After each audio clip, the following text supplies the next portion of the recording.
Empire.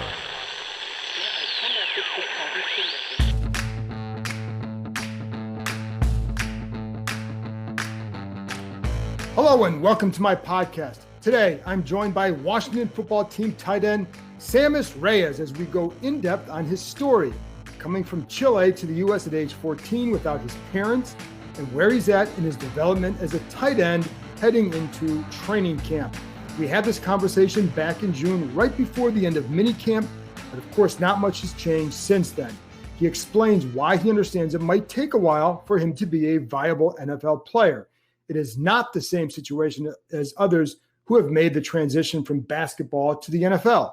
As I wrote in a story on ESPN.com about Reyes this weekend, the others who accomplished this all had football in their background to some degree. Reyes, outside of 1 week in high school, did not. Before I share that conversation, a couple thoughts heading into training camp. This will be their most hyped team since 2013, but this is an overall deeper team.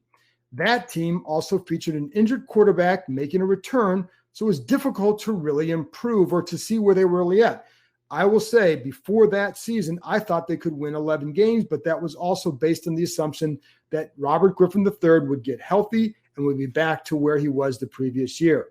They also lacked the other means to get better. They had traded high picks for Griffin, and they lost at $18 million in cap space in two off seasons, and one of which was that offseason. So that, coupled with some behind-the-scenes issues, led some coaches to tell their spouses before camp that it would be a disastrous season. They knew they had no way to improve, and they knew the defense needed to improve, and they could not really do a whole lot there. I don't think anyone's going to go into 2021 with that same thought in their head. They have one of the best defensive fronts in the NFL and a deep offensive line that should be able to withstand a 17-game schedule. I picked them as the favorite to win the NFC East because of the defense and because of quarterback Ryan Fitzpatrick. Not that I think he's going to be spectacular. I, like a lot of you, still have questions about how good he'll do. Can he do it over 17 games? I think the overall quarterback situation, though, is better, whether Heineke or Kyle Allen has to come in for a couple games, whatever. I think the overall situation is better. But I don't know how good Fitzpatrick will be. I just think he'll be better. He'll probably be what he's been, but what he's been will be better than what Washington had last season. For ESPN, we did a writer's roundtable and had to pick a favorite for the NFC East. This was, I think, a couple weeks ago. Initially, I was going to say Dallas because of the health issues they had in 2020, and you figured they'd be improved with Dak Prescott back, etc. Then I thought, well, what if Washington had Fitzpatrick last season? They'd probably win 10 games. They won 7 games with Dwayne Haskins starting 6 and playing poorly in most of them. Alex Smith wasn't great, but he was good enough to go 5-1 as a starter. I think they're a better team in other areas, not just quarterback. I also think Dallas and the Giants will be right there, but I have deep questions about the Dallas defense, and even if they're better, there were a lot of changes, including coordinator and talent, etc. I have questions about New York's offensive line as well as quarterback Daniel Jones. Still not sold on him, but I do think that offense will be better. We don't know what Saquon Barkley will be because we're not even sure when he's going to come back. They also lack any top-level pass rushers. So I think their defense, while good, I think there's a ceiling as to how good they can be. That's why entering training camp, I view Washington as the favorite. Among the players, I'm curious to see how they progress this summer. Jamin Davis at middle linebacker. We saw him in the spring. You saw the athleticism, but that's what you should see. That's why they drafted him. I think what you want to see is, does he look lost out there? How does he do in the preseason games? Of course, how is he filling the run? Because I think that's one of the questions that some people had about him coming out. And corner Benjamin St-Juste, he looked pretty good in the spring. Can he continue that this summer? And if he does, what kind of options does that give Washington? You could put William Jackson and Benjamin St-Juste out there, Kendall Fuller aside, if St-Juste gets to that level. Or if nothing else, he's another option for you to match up when you're facing a team that has big receivers. He gives you flexibility the better he plays. Sadiq Charles, how does he factor in? This team was really excited about him last year, and I've heard a lot of talk about him this offseason about what they think he could do, but you still got to go out and do it. And he hasn't done that yet. So, and where's he going to primarily be? Will they continue to try him at tackle where you already know the starters, or will they give him a shot to start inside at guard, which is what I had heard most of the offseason. That's what people would consider more as. But can he handle a tackle? And maybe that gives you future options. So maybe it just gives you an option at both spots. But I think he's an interesting one because, again, they really did like him. De'Ami Brown, he's a guy that I think could make an impact in some way just because of his ability to make plays down the field and just add another weapon to this offense. How do the tight ends develop beyond Logan Thomas? But these guys I mentioned are all young kids who can make an impact this season. And there's always the ifs attached to them. The wide receiver battle as we enter camp, I think there are 5 on the roster. I have a projection out, 53-man roster projection. I think that's coming out this week. So I went with 6 on the roster. And I think 5 to me right now would be what I would consider locks. But I hate that word because things change. But going in, it's McLaurin, Samuel, Humphreys, Brown, and Cam Sims. They really like how he finished, and he's a big receiver. They like that. He obviously can play special teams as well. So he's got a lot of flexibility for you. And looking at the roster, I could see them keeping 6 receivers. So to me, right now, it comes down to Antonio Gandy-Golden or Kelvin Harmon. The physical style of Harmon and maybe some downfield playmaking ability because of the ability to go up there and get it in Gandy-Golden. But both of them have to show something. And Gandy-Golden showed a little bit this spring, didn't show a whole lot last summer. Injuries slowed him. Harmon coming off the ACL, but they like his physical play. So I think that'll be interesting. And I know other guys in the mix, Steven Sims, and then, of course, Isaiah Wright. I think they're certainly right now going in. They're on the outside looking in, going into camp. Dax Milne will be another one to watch, but I think, you could probably put him on the practice squad, but I do think he's going to factor here in the future. Another one, how does Ryan Fitzpatrick look? Now, going back to him, he has looked and sounded like a guy who knows he's the starter. So will there be a true competition? If they're rotating reps by period or by day, then we'll know it's more than just lip service. I also think in that scenario that Fitzpatrick still emerges. Ron Rivera loves what the veteran adds and how that can help the young players develop on offense. I also think he wants to show others that nothing is being handed to anyone. And so but now, of course, in some cases, there is no competition, defensive end, for example, but they will have it wherever they can. And I certainly go with the belief that Fitzpatrick is firmly in control. Now, if he's going out there and throwing pick after pick in practice, now things are going to start to change. That said, I'm curious to see how Taylor Heineke plays off his one really good start last year, plus a full offseason back in this offense and probably playing with more confidence. So how does that translate into his play? I think he'll be a fun story to watch this summer, definitely. Another one, where are the COVID numbers, or at least the vaccine numbers? I was told Sunday morning that they're in that 50 to 55% vaccinated range. That's an approximation. Now, I don't anticipate the team will be having other doctors, et cetera, come in like they did in June. The NFL is taking control of the situation with threats of forfeits, loss of money, et cetera. The NFL is serious about not wanting any sort of interruption or anything else from this pandemic. People can complain all they want about what the NFL is doing, but the NFL has laid out the ground rules. Players don't have to get the vaccine, but if they contract the virus, then there will be consequences for them and possibly their entire team. Unfortunately, this is a question that we're going to be asking players about the vaccine because it's become a storyline for the NFL. Just know it's not a pleasant question. Not like people are sitting there saying, I can't wait to ask them about this. Nobody wants to ask about this. What I want to ask about is, how does Chase Young look? How does Montez Sweat look compared to last year, et cetera, et cetera? And I would say 99% of the reporters out there, maybe 100, want to ask the same things. Unfortunately, we're in a position where this is now a little bit of a storyline, not just here, but for the NFL. Hopefully that goes away pretty soon. As for John Allen's contract status, I provided an analysis on the previous podcast based on a few conversations I've had.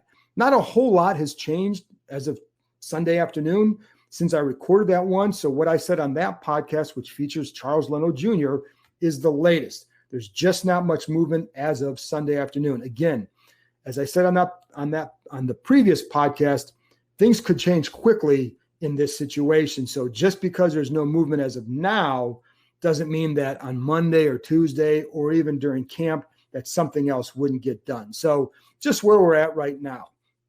And as a note, I will be having 10-minute daily podcasts throughout training camp on what I see in practice and analysis, etc. If all goes well, those should be up around 2:30 or so every day, so you can get a practice report for your drive home. And that will last as long as practices are open to the media. So make sure you download those, and those, again, will be daily. And there will be some longer ones at the end of a week when there's going to be a break in between, day off or so. So it gives you a little bit more time to listen to some of these. But I want to bring you as much analysis about this team as I can. This is my 9th camp working for ESPN, my 28th camp overall. Holy crap. I never take for granted that I know everything, because I don't. I enjoy going to these camps because you're always learning something every year on this beat. And I love seeing how guys progress. What are they working on? How do guys look in the one-on-ones, etc. I still enjoy all of that. So let's get to it. After this break, I'll be back to Washington Sammis Reyes.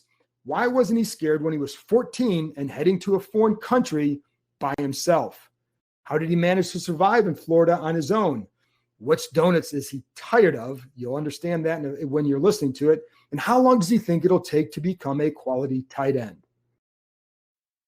This episode is brought to you by HP Instant Ink. No one is reading your mind, but HP Instant Ink knows when your printer is running low and sends you new cartridges, so you never have to think about ink.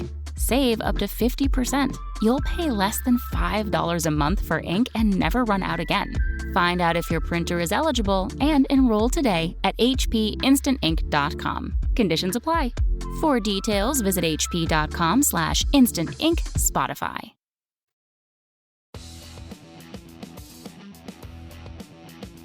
Let's talk about Underdog Fantasy. Underdog Fantasy is the best and easiest place to play fantasy football for big cash prizes. On Underdog Fantasy, you just draft.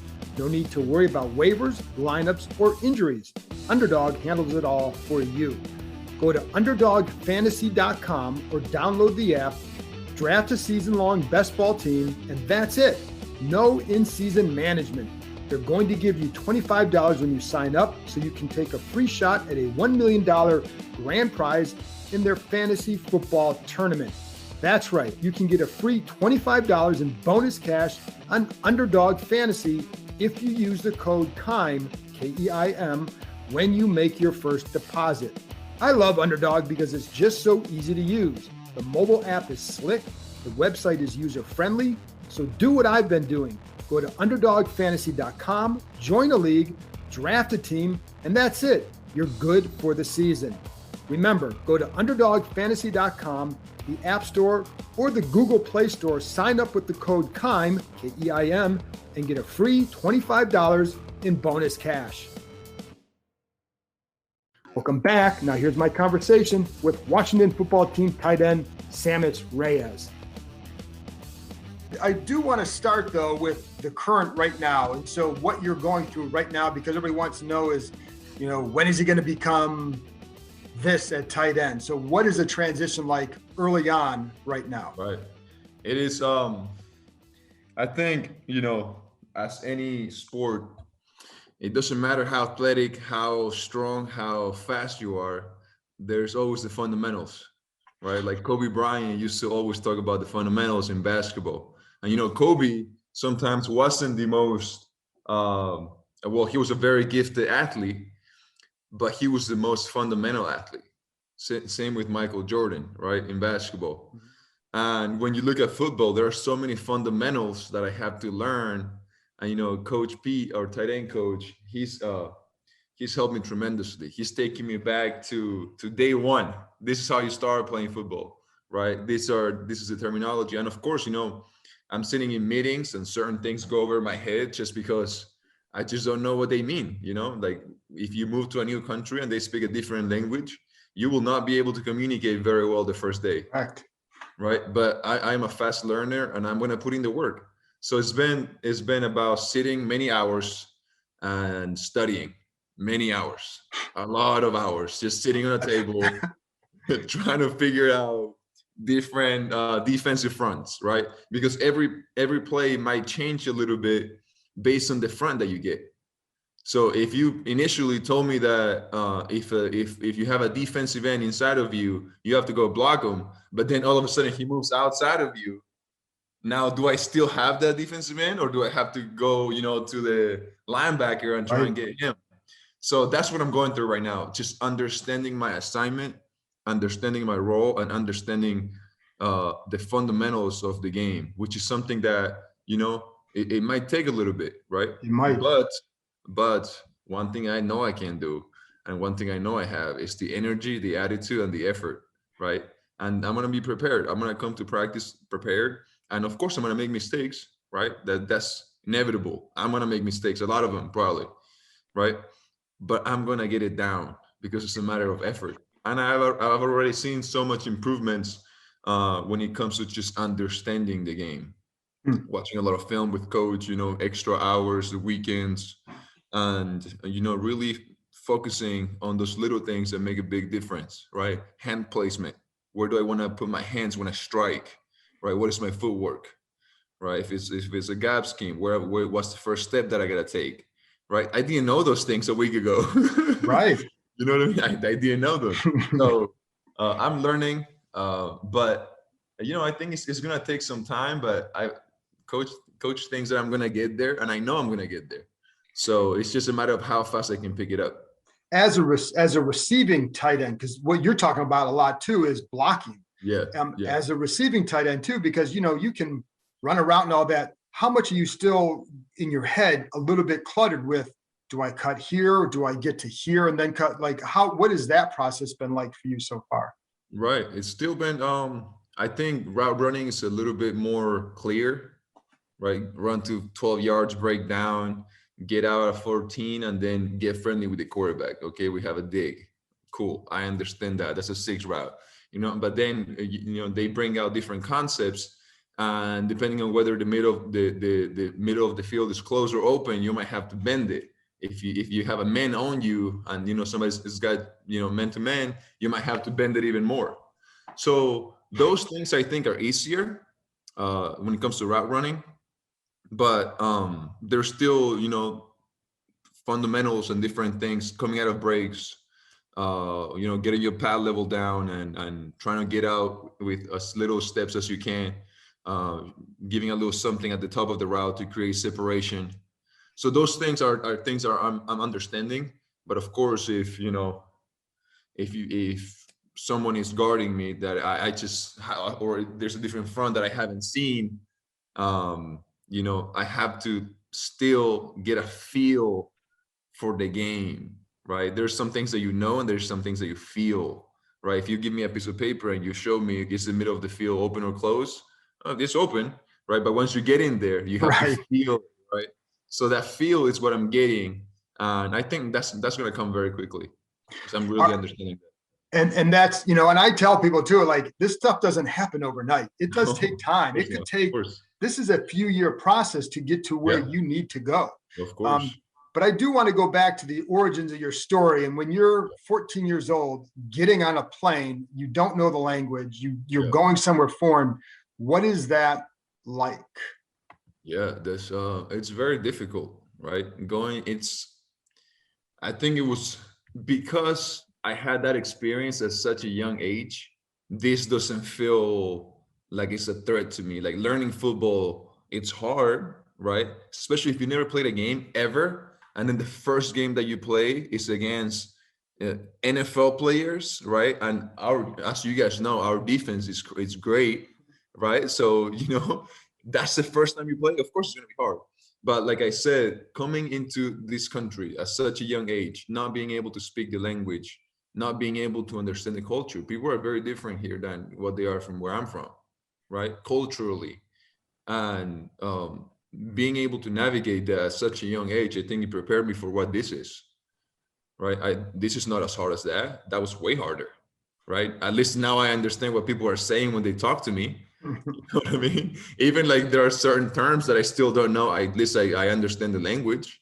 At least I know the culture, right? But at that age, 14, not being mature enough to because no one is prepared at 14 to leave home. I don't care what my story was, as if my story ended up being a good one, right? And a story of like, I was able to figure it out. But there were many times where it would have been very easy for me to go a different route, right? Because being at that age, not having parents around, making mistakes, right? We haven't talked about those much, but I made some mistakes, because I didn't have the wisdom that I have now, and I was in a different country, free, no parents, so I made mistakes, right? But I learned from them, from all of them, right? The good, the bad, the ugly, the great memories. You learn from those things. Being 25 years old now and going through this process, even though it's hard, it's very manageable because of what I went through at 14, if that makes sense. And we all make mistakes growing up. I made them. Everybody made them. Of course. Were there some that stood out to you when you look back that you can share? I think there's a few that I'd rather not share. I'm with you on that one, but go ahead.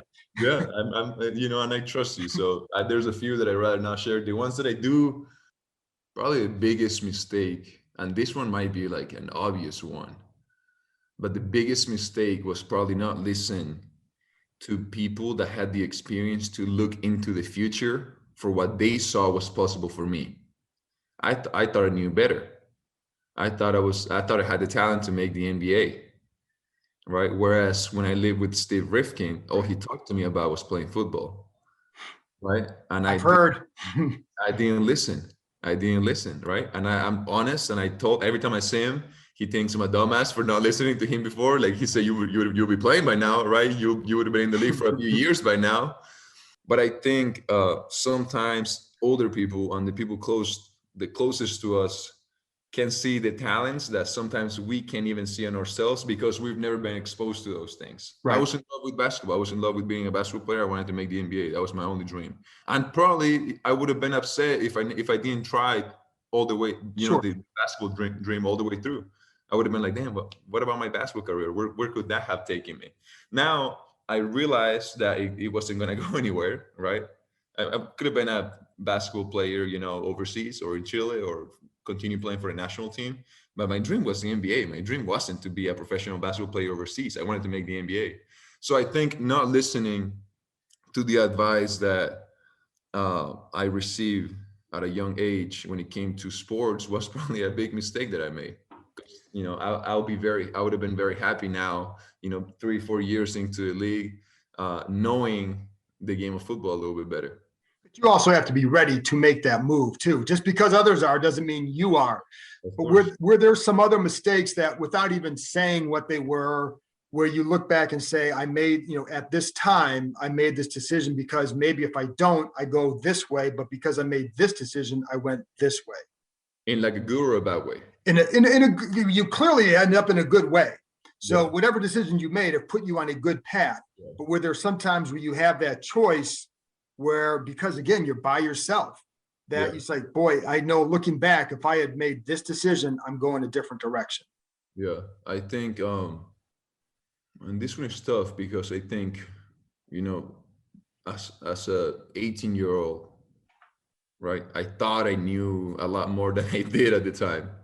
Right. And I'm still really young. There's still so much that I have to experience and learn and grow. Right. I don't think I'm anywhere near to become the man I know I could be. Right.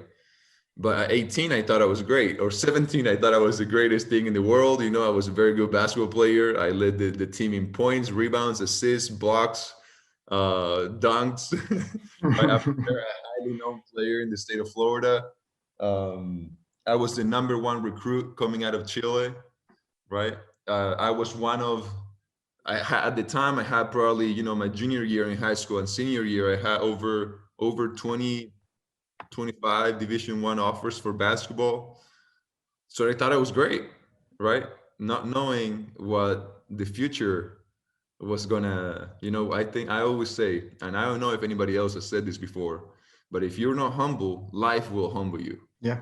And I don't know if somebody else has said that or not, but that's the way I see it. And at the time I wasn't humble, right? And then life humbled me, right? Getting to college and being behind 2 NBA players. and not being able to see the court much, because, Cameron Reynolds and Nolan Frazier, two NBA players that we had, were a lot better than I was, and so not being able to play much and being frustrated with my basketball career in that sense was very humbling. And then I think that's something that I saw. Like, I wish I would have. I worked my ass off. I've always worked my ass off. I think that's what makes me. But I wish I understood better, like, the level of competitiveness that I was going to get myself into. And at the time, maybe I didn't know. When you're on that plane, are you scared coming here for the first time? No, I've always been very brave. I've never. I don't feel fear very often. I don't think I feel fear. Like, the things that scare me is one day getting up and getting a call that something happened to my family. That scares me, right? But the things that I've always had to do, like, I don't feel that type of fear, and I can say that very confidently. Why right? not? My parents, the way they raised me. I remember, or I hear stories from my dad all the time. As a very young kid, he'll have me walk around and I'll fall, when learning how to walk, a few months old, and my dad wouldn't pick me up off the ground. And I always hear this from him. And he thinks that's the best thing he could have ever done, because I always had to get up by myself, right? Or sometimes, like, I remember one time, he said one time he remembers where they were at the mall with me and I started crying and they just left me there crying.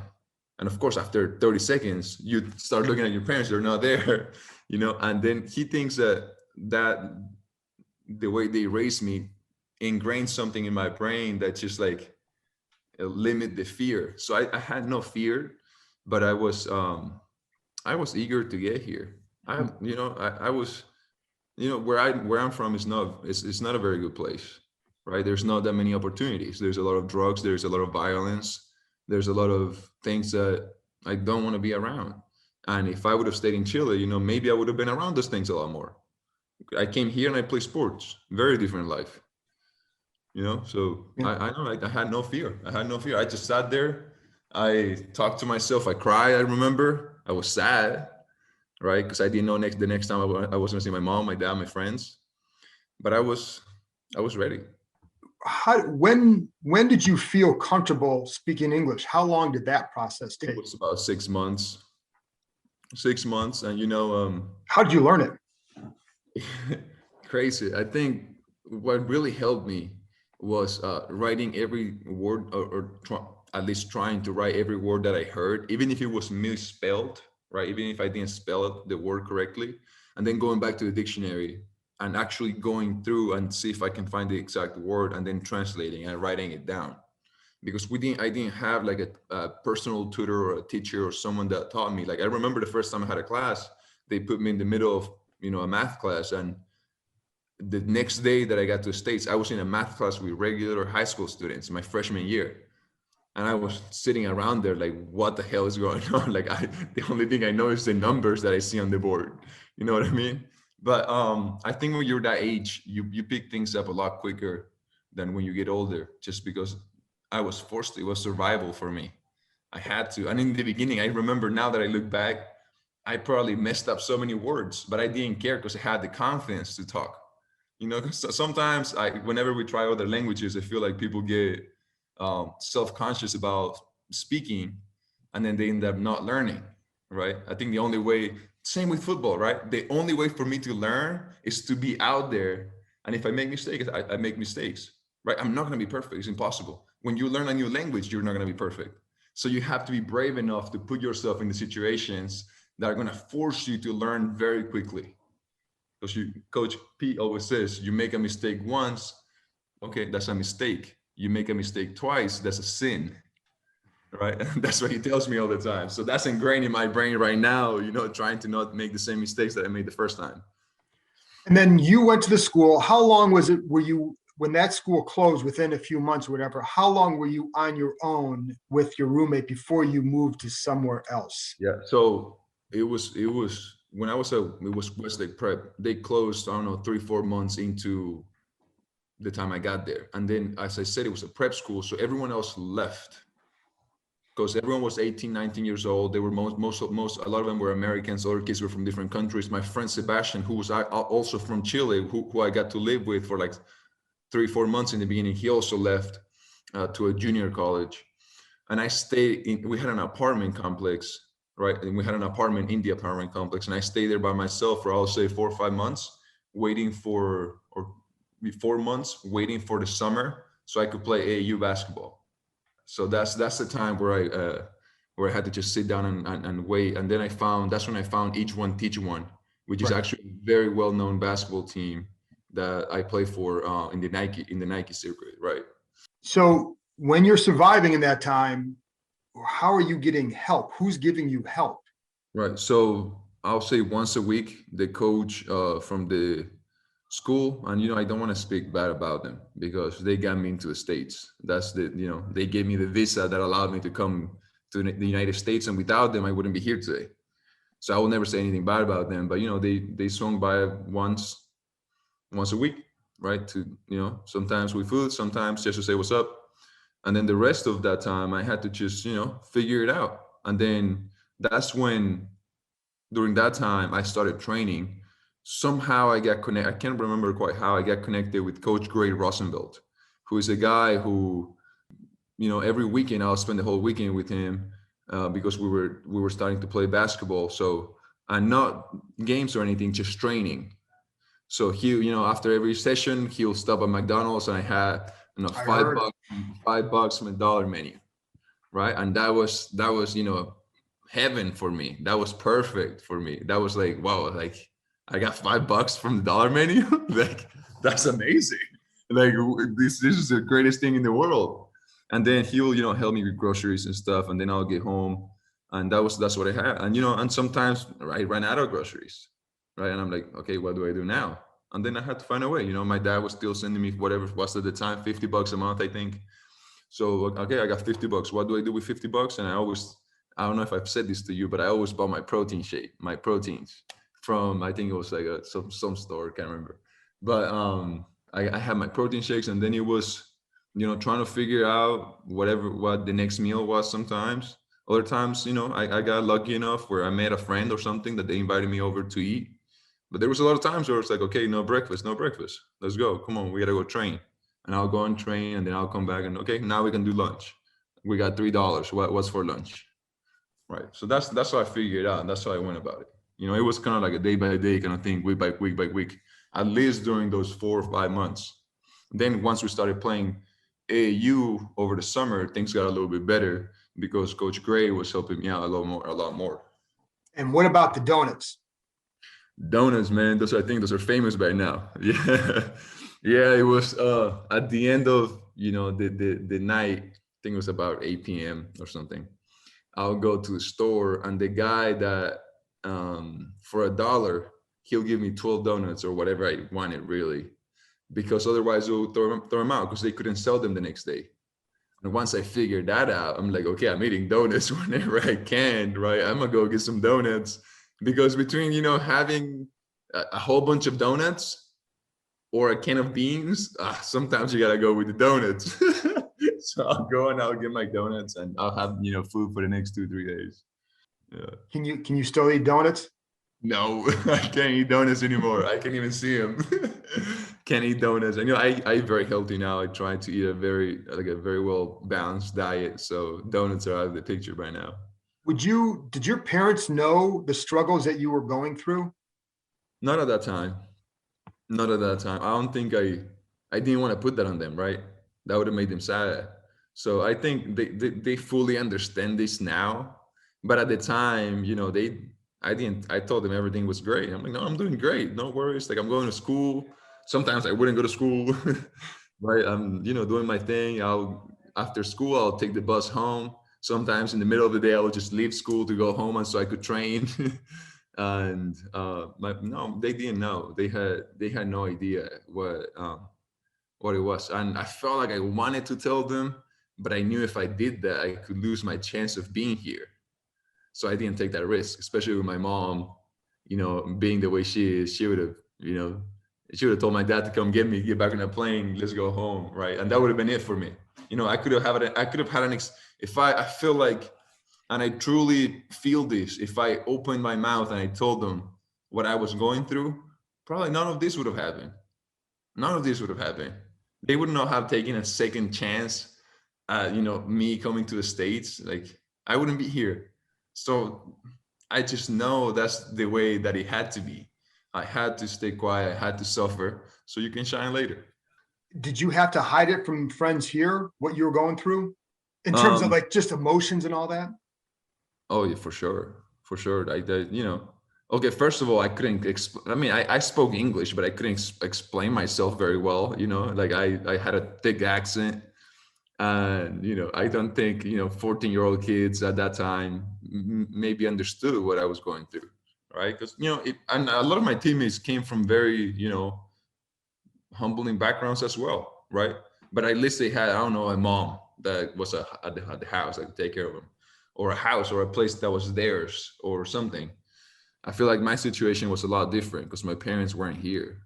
So I knew I was responsible for every decision. I was responsible for every decision that I had to make. So, I couldn't really, and at that time, you don't want to seem vulnerable, right? Right. You don't want to, you're a kid. Like, you don't want to, all I wanted to do was play basketball. So, when I saw them was all talk about basketball.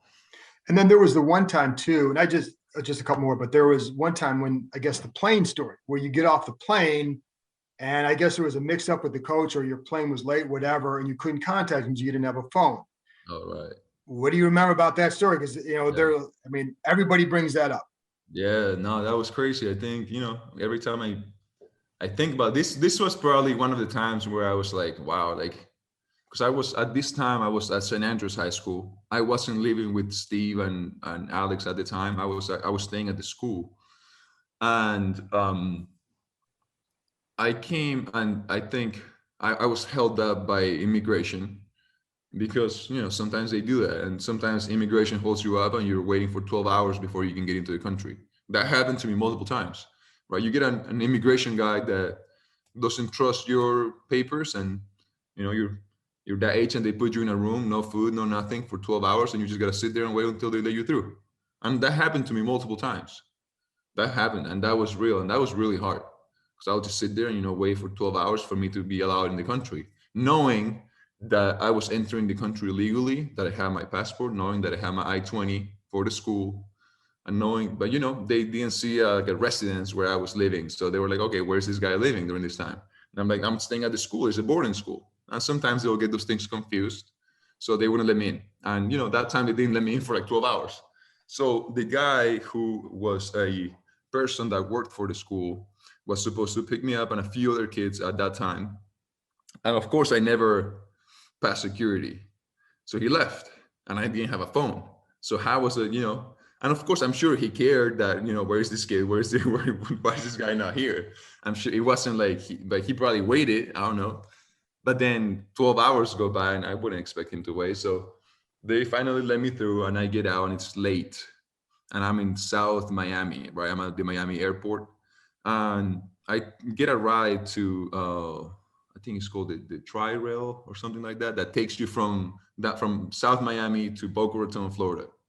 So I get there, I take the metro from the subway from the airport, and I get there and I see the last train for the night leave or about to leave. So I take off running, I don't even pay for the thing. I just hop the fence with my two huge suitcases, and I go there running. And as soon as I'm about to get down to the place where you have to board the train takes off. So that was it, right? And I had no idea where I was. Someplace, I think it was Hialeah. So I get out of there, and I'm like, I go ask the people if there was another train coming tonight, and they said no. So I'm like, geez, what am I gonna do now? I try to find any other method of transportation, and I don't think there's any buses that go all the way from down south to north, Miami. So uh, I'm like, okay, I have nothing that I can do, no phone, no money, so maybe a few bucks. So I go, and I go outside, and I remember vividly, there was a drive-through Wendy's that was still open, and I go through and I get myself dinner, right? Maybe like 2 burgers or something. And then I'm like, okay, I can't get home. So I remember there was a pharmacy. It was either a CVS or a Walgreens, and I go behind the pharmacy to eat my stuff because I didn't know where to sleep. I had no place to sleep. So I go back there. I had 2 towels with me. I throw the towels on the ground. I used some clothing as pillows, and I slept there. I slept behind a Walgreens that night, waiting for the next train at 6 a.m. the next morning. So I had and those things and stories like that I had many, but I think that one was just tough because I really had no one or no way of communicating, and I had no one to call to go get me from the airport. So I had to just suck it out, sleep outside, and then next morning I was good. And then I remember the next morning I got to the train station, and I think I had run out of money because I probably ate it all. I was starving, and then I had to walk. I promise you, it was like at least 15 miles with 2 bags, 2 suitcases, 10 to 15. It must have been 10 miles at least, or at least it felt like 10 miles. I don't know, with my 2 suitcases, walking to St. Andrews High School from the trial rail. And then I remember the library, the person that worked at the library, she saw me and she's like, "What the hell are you doing here?" I'm sweating, no shirt on. And she like gave me a ride to school for the last mile and a half. I remember that. Wow, man, that one was tough. that one's unique too. Yeah. Just two more questions. The Rifkin Yep. family, you started living with them, and how much did that help kind of further your transition here? Living with Steve and Alex. Yes. Oh, that was that was amazing. And now it was beautiful. Like they took such good care of me. They were, up until this day, Steve's like a second dad to me, and Alex is like my brother. Right. But at the same time, like going from not having anything to having a solid family environment, it's also very complicated, right? There's like things that people don't understand. I went from the poorest school at the end of the bottom of the schools in Florida to one of the richest, which was St. Andrews. So getting acclimated to kids whose parents were all CEOs of different companies, and I'm in the middle with shorts and some shoes that I can't even tell you the brand, and everybody else is wearing ties and clothes and Gucci shoes to school, and some of the guys drive BMWs and Mercedes to school, and I'm there and I don't even have a car, and I don't and I'm like, I wear the same clothes to school every day. That was a challenge too, because you take a kid from, and it was clear that I didn't belong there. Like at least like at the time I felt like that. What's going on? I don't belong here. What's going on? Kids will go to dinners on the weekends, and they will go to fancy dinners, and I'll just tag along, and most of the time good friends will pay for me. But it was hard. But living with Steve and Alex and the lifestyle that they live, they took such a good care of me. Like I have nothing negative to say about any of them, or Nicole Rifkin, who's Steve's former or ex-wife. They took care of me. They took such a good care of me, and they became a family to me. So that was great. That was awesome. Last thing, given everything you just said, do you think and you kind of already touched on this a little bit, but the fact that you're in this position now and your confidence, how much does that confidence stem from, hey, look what I've already survived? That's it. That's without those experience, I don't think I'll have the guts, the balls to for lack of a better word, to do what I'm doing. Imagine, whenever someone starts at a job, no one is expected to do the job properly day one, because you just don't know, regardless of what job it is. And I know for a fact that a lot of the people out there, they expect me to be perfect day one. They're like, here comes Sammis Reyes, he's going to score 10 touchdowns. And I'm basically literally just trying to learn new plays and like, what the hell those zone blocking mean, right? So at the same time, I know that the mind, right, or the mind that I have developed, the calluses that I have developed, or the resilience that I have developed in my brain is what's going to get me through. And I'm going to come out on the other side. I don't know how long it's going to take. I don't know if it's going to be 5 months, a year, 2 years, but I'm going to get on the other side, and it's going to be an amazing story. because I can see it, I can visualize it. I know that's what's going to happen. It's just a matter of how quickly I can get there, right? And but one thing that I keep on telling everybody is like, there's nothing harder than what I have already been through. Like nothing can top that for the rest of my life. And I think that's what gives me this mindset that like I'm never going to be afraid for a challenge, because I already did the hardest thing of my life. Nothing else is going to be harder than that. I doubt it. And if something hard comes up, a death or something that's unexpected, it's going to be hard. But I've developed my mind. I've trained my mind to think in a way that I know it's going to get me to the other side of this. And then maybe a year from now, you and I will be sitting here having a conversation, and it'll be a very different conversation, right? We might be talking about a game or something else, or who knows. But that resilience, the struggles that I went through made me an extremely resilient person. I'm going to be relentless with this. I'm going to try until I get it. I'm not going to let myself fail. There's no doubt in my mind, zero doubt. So I think that those experiences from that very early age developed this mindset that it's just nothing can penetrate. I don't care how many times I get yelled at. The coach might yell at me 100 times. What the hell are you doing? And he has. I've been yelled at in the middle of practice by my coach, and I love it. I take it and I'm like, yes, sir. No, sir. No excuse, no explanation. I got you, coach. I'm sorry. If I fucked up, I'm sorry. I got you. Next time I'll get it right. I promise. And I go out there with the same enthusiasm, the same attitude, and the same determination to get it right the next time. And I might mess it up again, but nothing in my mind state is going to change. That's what I love in the place where I am mentally right now. That's awesome. I greatly appreciate this and really enjoyed it. So thank you very much for sharing all this. And also, Pete Heineke is very, very colorful, and he says things that are a lot stronger than hell. So I love the guy though. I wish they would mic him up, and it would be fantastic. Maybe it will just be a whole bunch of beeps throughout. That's okay. It would still be great. So, but listen, man, I appreciate this. It was great. Yeah, thank you. I really appreciate it. Thank you.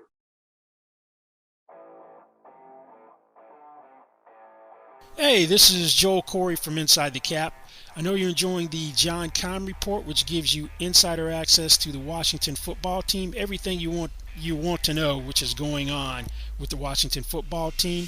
Once you're done with that, check out my podcast, Inside the Cap, which gives you the ins and outs of the NFL salary cap and player contract negotiations. Check out these two products and other fine podcasts from Empire Media. That's it for this episode. Thanks to Sammis for joining me, and thank you, as always, for listening. I'll be back with another episode Wednesday after Washington's first practice. Remember, I'll be doing quick 10-minute updates after every open practice, with some that occasionally go a little bit longer with the guest. Finally, after months and months of speculation, folks, it's about to get real. Talk to you next time.